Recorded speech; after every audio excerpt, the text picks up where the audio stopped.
Syederalun sebanyak 314 mahasiswa Universitas Al-Muslim Pesangan Biren pada Selasa 24 Januari 2023 diberangkatkan ke Pidijaya untuk melaksanakan kuliah kerja mahasiswa.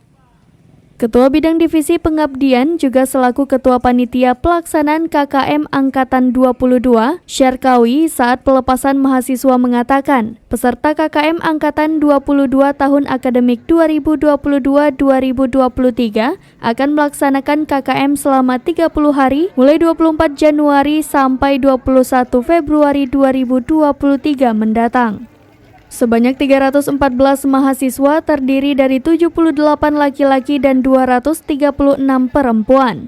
Adapun lokasi penempatan mahasiswa KKM di Pidijaya dalam 4 kecamatan, yaitu Kecamatan Pantai Raja 10 desa, Trenggading 27 desa, Ulim 30 desa, dan Bandar 2 10 desa.